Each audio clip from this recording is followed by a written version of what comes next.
The woman accused of holding her stepson captive for 20 years, who is already free from custody as she awaits trial, wants her bond conditions loosened. Kimberly Sullivan wants her GPS monitor removed.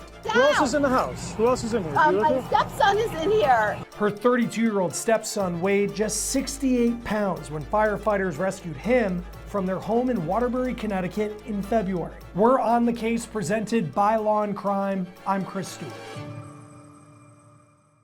The crime that Kimberly Sullivan's accused of is so heinous that law enforcement, prosecutors, even a judge have said it is some of the worst accusations they have ever seen. Allegedly holding her own stepson captive inside a home for 20 years in conditions like this, restricting his food to the point where he weighed 70 pounds when he was rescued. This man is 32 years old. But another part of this story that has fueled a lot of public anger is the fact that right now, Kimberly Sullivan isn't in a jail cell and she isn't eating meals prepared by the chefs of the local jail. Kimberly Sullivan's out on bond. She posted the $300,000 bond that the judge set for her after her arrest on March 12th. She has to be in touch with a probation officer, but on March 28th, ahead of her not guilty plea, the state of Connecticut asked for more restrictions on Sullivan, and the judge slapped her with a GPS tracker. Now Sullivan and her attorney are saying that condition is unfair. Sullivan's attorney filed this 15-page court document demanding the court take her off GPS monitoring. We'll dive into why Sullivan's defense team says she's the victim of an unfair decision in just a moment, but let's get you caught up to speed on this story that has shocked so many in Connecticut and beyond. I want to be clear that the story I'm about to tell you, Sullivan denies. Her attorney says that she was shocked to hear that she has been accused of such a crime and she has pleaded not guilty to the charges. The story for many of us began on March 12th with a 911 call from Kimberly Sullivan about a fire inside her home. Please hurry, it's 2 Blake Street, there's a fire. That's Sullivan's voice, and when firefighters arrived, they found her outside the house. Come on, come down, come down. Come on, down. Who else is in the house? Who else is in here? My stepson is in here. How many other help people? him out. Listen, That's it, I have 2 cats. Everybody's out? Yes. But your stepson's still inside? Yeah, he's right here. Okay, yes. come out, come down the road. Come on, come on. Well, It's not safe to stay here. Come on. All right, here he is. All right, my dog is shaking. I know. Come down here. That's true. 87 code 3 victim. Fire victim. Okay. Come on. My dog is. Here. I know my dog. I know. Come on. I'm coming. Inside the home, they found a man who told them that this story, the story of what happened, began more than 20 years ago when he wasn't even a teenager. To this point, authorities have only identified Sullivan's stepson as male victim 1, or MV1. We learned that MV1 started living with Sullivan when he was just an infant. His biological mom has told the media that she had to give him up and give full custody to her ex-husband and his wife, Kimberly Sullivan. Pictures recently released by Waterbury police inside Sullivan's house shows the world that MV1 existed in for 2 decades. Sullivan allegedly pulled MV1 out of school in 2004 when he was just 12 years old. In court documents, MV1 told detectives that some of his earliest memories were sneaking out of his room at night to get food and water. And when it was found that he was doing that, he was locked in his room. He also allegedly recalls drinking from a toilet because he would only get 2 cups of water a day. He said as time went on that he would be let out of his room less, and he said he would have to go to the bathroom in a bottle or on newspaper. I want to thank our sponsor, Experian, for sponsoring this episode of On the Case. Experian can help you stay on top of your finances. April is, by the way, Financial Literacy Month, but Experian, they're all about that all year long. The first step to take control of your credit and finances is download the Experian app. This app has a ton of free tools at your fingertips to help you take control of your financial life, like your free FICO score, which can help you boost your FICO score instantly for free with Experian Boost, free access to a marketplace of credit card, loan, and auto insurance options matched to you, credit monitoring with real-time alerts to keep you in the know on changes to your Experian credit profile. And let's not forget, you can easily freeze your Experian credit file for free in the app, helping protect you against identity theft. So make sure your finances are always in good shape with Experian. You can use the link in the description or scan this QR code on your screen to download the free app. Results will vary. Additional terms may apply. See App Store for details. MV1 told detectives that his life was so restricted that he kept track of the years by listening to NASCAR races and University of Connecticut basketball on a radio. MV1 said, quote, "I've been kept a secret my entire life. The only time that he was allowed to have fun," he says, was on Halloween, and the last time he remembers going trick-or-treating, he dressed up as a firefighter. Sullivan has 2 adult daughters who also lived in that home for a period of time, but it doesn't appear that they were subjected to the same alleged conditions as MV1. Pictures from inside this house show a kitchen that appears to have food. MV1 says he started the fire on February 17th that brought firefighters to this house. He told detectives that he used printer paper, hand sanitizer, and a lighter to start it.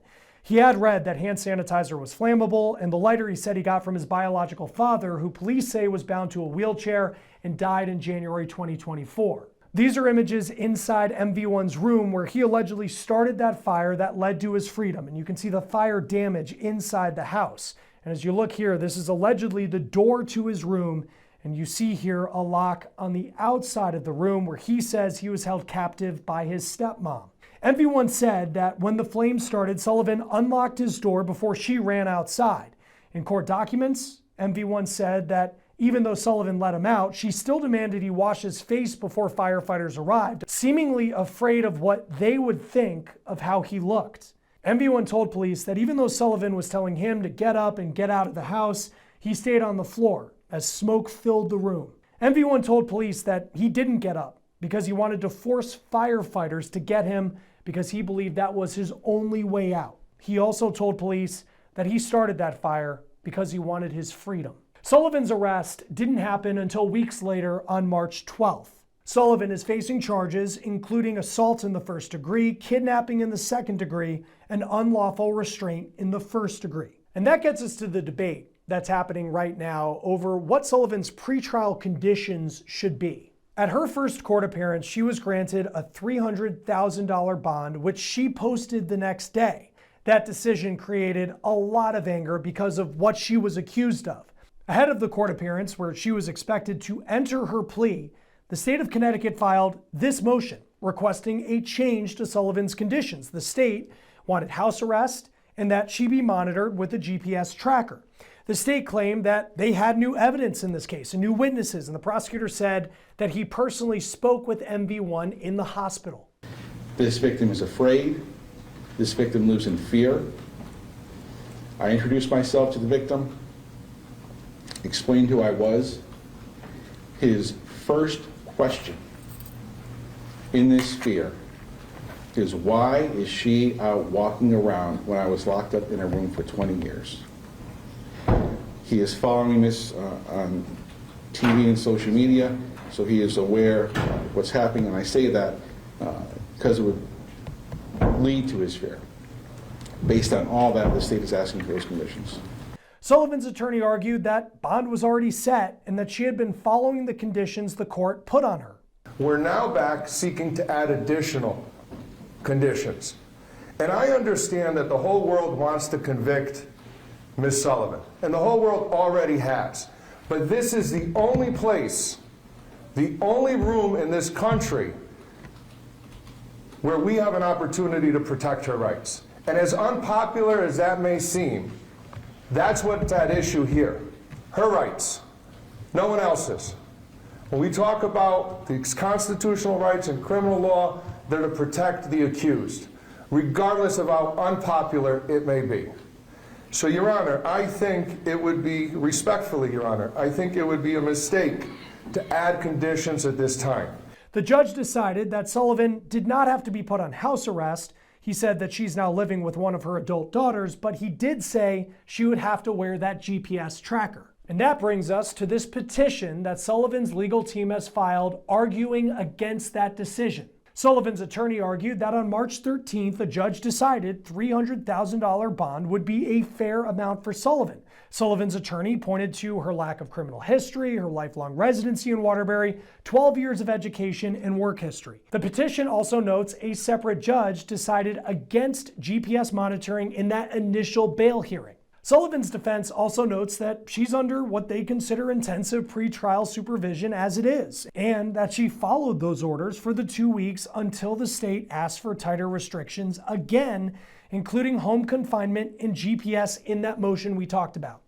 The state argued that things had changed since that initial bail hearing. They said Sullivan was a flight risk because she could face a long time in prison, and the state said new witnesses came forward, including a friend of Sullivan's, who said that in the more than 20 years that she knew her, she never allegedly talked about a stepson or let her inside that home. On top of that, MV1 told the prosecutor that he was afraid of Sullivan and asked why she was free when he was in the hospital and allegedly held captive by her for 20 years.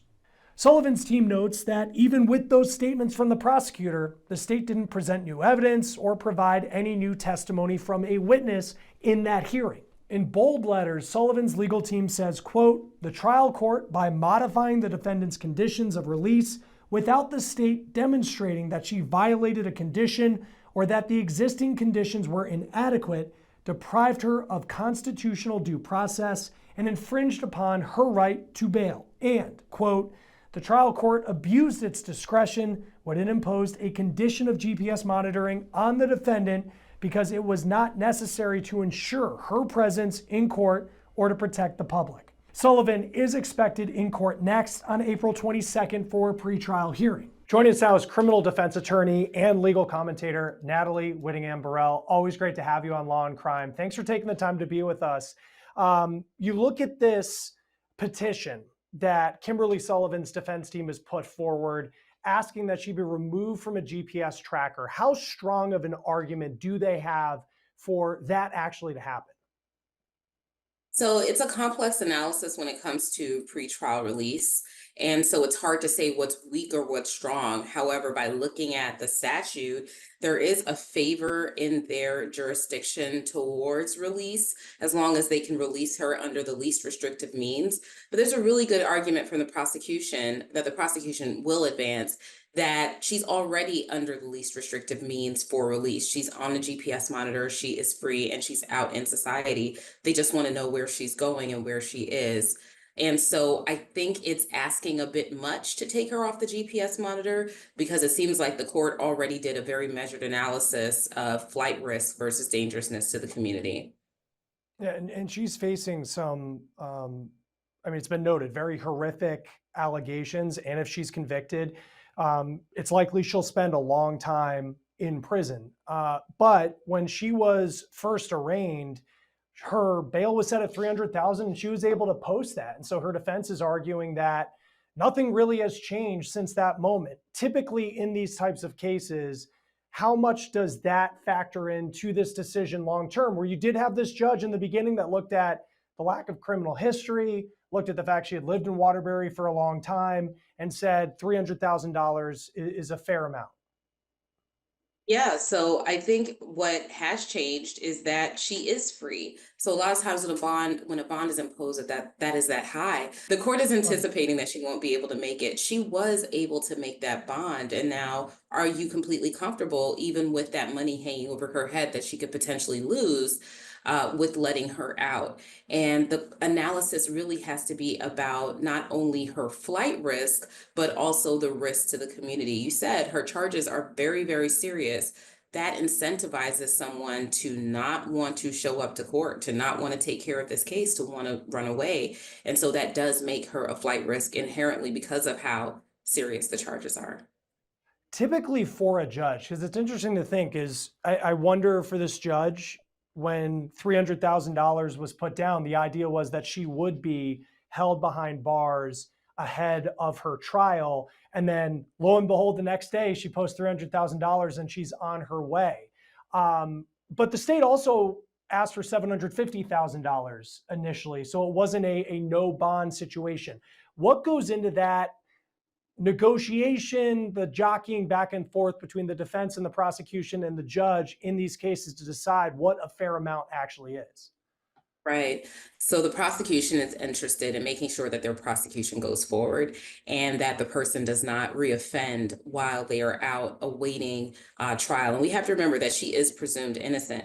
The defense's interest is making sure that their client is out so that she can assist in her defense, because as a defense attorney, it makes your job a lot easier if your client is at liberty. However, the judge's responsibility is to look at both sides of that and make a fair decision, understanding that the default position is that this person is innocent. They have not been convicted yet. And so pretrial detention is not to punish a person in anticipation of them being convicted, but simply to assure their appearance at trial and the safety of the community. So that's why sometimes the judge will come somewhere in the middle between what the prosecution is asking for and what the defense is asking for. So literally, the judge met them halfway. Prosecution's asking for $750, defense is asking to just release her, and the judge meets halfway at $300,000.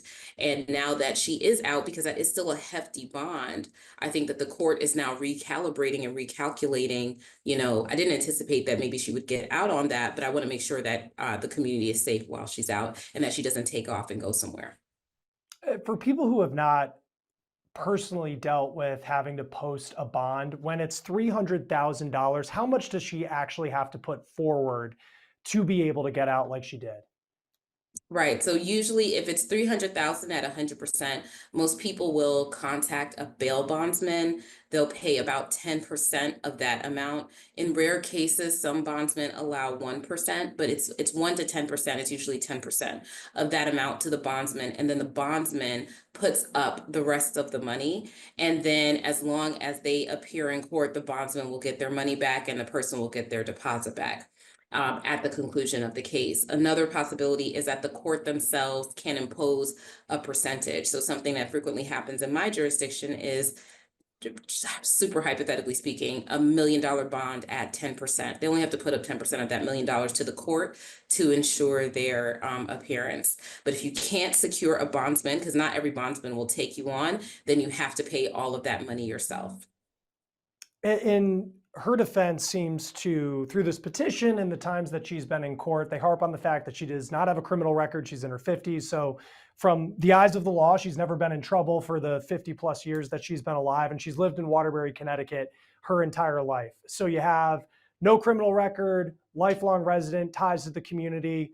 And on one hand, you have that argument from the defense. On the other, you could say that about a lot of people who are committed of crimes, that they've lived in the same place forever. She went to school for 12 years, so it doesn't appear she went to college. How much does that actually matter when really you could say that about a lot of people who end up in front of a judge? Yeah, it actually matters a lot because there's two big overriding factors: dangerousness to the community and flight risk. You want to make sure the person doesn't hurt anyone while they're out. You want to make sure they don't take off, they come back to court. When you're talking about flight risk, the way that the court assesses flight risk is do they have ties to the community? How long have they been there? If you grew up there, you went to school there, and you're a person of advanced age, you're less likely to want to run away from there. Are they employed or unemployed, right? Have they gone to school, worked in the area? Do they have kids there? Do they own a home there? All of that makes a person less likely to run. And then when it comes to dangerousness, the court assesses things like, do they have prior convictions? Have they failed to appear in court before? Have they been arrested before? Because if you have a repeat behavior of this, it is more likely, although you can never predict, none of us are psychic, but it's more likely that that person might reoffend while out on bond. So those are very important. So if it was the other way around and she had a criminal history and many contacts with the criminal justice system and she had just moved to the area, it would have been less likely that the judge would have given her a $300,000 bond. He might have, or they might have imposed a bond of $1 million or no bond at all so that they couldn't get out. There was another part that the defense actually brought up in her most recent hearing, that she had gone to a hospital for some mental health issues that she's having. They didn't dive into specifically what that was about. And he also said that she's just been the target of threats because of these allegations. It's very public. And again, it's very horrific what she's being accused of. knowing that the goal at the end of this is for her to be able to get a fair trial and eventually we have a guilty or not guilty verdict. Do those two things actually make an argument that she should be in custody, knowing that she's someone who the public is very angry with? And then on top of that, who knows if she's frankly suicidal, if she's had mental health issues and she's gone to a hospital? So I'm sure that the courts always take all factors into consideration. However, it would be, I think, unjust to punish someone for having mental health issues that are more geared towards self-harm, because, that's just not fair. There are people that have mental health issues. They should not be treated differently just because of that. They should be treated the same as similarly situated people as them. The same thing goes for the threats that are against her. She would not be safer in custody given what she is charged with. People that are charged with harming children, either in a physical or a sexual way, do not fare well incarcerated. So I would make an argument as her defense attorney that she would probably do a lot better being home, but on home detention, house arrest, or something like that. And if she had the money to put up that bond, maybe she can hire someone to come and do private security for her or something like that. But again, it's a little difficult to empathize given what she's charged with. However, I want to think about the public policy of punishing people who are mentally ill by holding them in jail just because of the fact that they're mentally ill, because you want to keep them alive. Jails are not good at keeping mentally ill people that have thoughts of self-harm alive. They're not good at that anyway. So I don't think that it would go towards her being detained. Her defense attorney, he's a very vocal person. He's given news conferences after her court appearance. The lines that he's giving is that she is shocked that she would even be accused of something like this. And look, this is a very public trial and she's facing a lot of scrutiny from the public based on what police are saying. As a defense attorney, how do you counteract a public that has already convicted her in the court of public opinion and trying to get her a fair trial? How do you navigate that world like he's apparently trying to do? Yeah, I think the way that he's doing it and the way that a lot of defense attorneys do it when they interact with the media while the case is still active before it's gone to trial is very dangerous, because the statements that he makes can turn people against her, even though he has the best of intentions with them. I know that he's trying to counteract the media narrative that's coming from the prosecution and the police, but as defense counsel, we have to be extremely careful with that. It can really backfire. However, when it comes to fighting the public narrative is less important than the jury pool that you get. You can do the process of voir dire, where you try to find out whether or not they know anything about the case. You can have the case removed from the county that you're in to a different location, or at least you can have a motion for that. You can try to set your trial out far away from the media coverage, because the news cycle moves so quickly. A lot of times people forget about cases that they hear in the news, which is shocking to say, but in a year, most people are not going to remember this case because of how the news cycle works. And so the best thing I think to do is to stay quiet in the media. But if you are going to make statements to the media, you should emphasize that your client is innocent until proven otherwise. But as we saw with the Diddy case, his prior attorney made some media statements that were extremely damaging to Diddy about, him buying baby oil in bulk and things like that. You don't want to make those type of statements that will subject your client to ridicule. So it's a tightrope that this attorney has to walk. And I understand, because you already have a media narrative you're trying to fight. Yeah, and you have this victim in this case, male victim one, as he's referred to in court documents, who weighed 68 pounds. He's 32 years old when he was rescued from this home. I think of the defense attorney as well. And I mean, is the strategy it appears to be, is this, do you want to go down the road of making this a he said, she said if he ends up testifying in court? I mean, is that really his only option going forward, to try to say that he just on his own wasn't eating and it wasn't Kimberly Sullivan's fault? Right. Unfortunately, that might be the position that they're in, because his narrative is supported, I can't say proven, we haven't seen the case go to trial yet, but supported by his physical condition, supported by the condition of the home, and supported by the fact that he basically drops out of the real world and is never seen again for decades once she becomes his stepmother. So for all of those reasons, it might have to devolve into you can't believe him. He did this on his own. I have my own reason for, what I did, but I didn't do anything to force him to be in that condition. As distasteful as that may seem, that might be a necessary defense. And I know for you as a criminal defense attorney, I mean, sometimes it's a tough job that you have in tough cases like this. We've seen evidence thus far. There's pictures from inside the home that show some very difficult living conditions that he was allegedly in. You have detectives, prosecutors saying that this is some of the worst stuff that they have ever seen. If you were her defense attorney, and I think of the pre-trial period going on, and you're trying to exclude evidence and get things tossed out, what is the strategy going forward ahead of a trial to try to favor things that they might try to do when it comes to defending Kimberly Sullivan?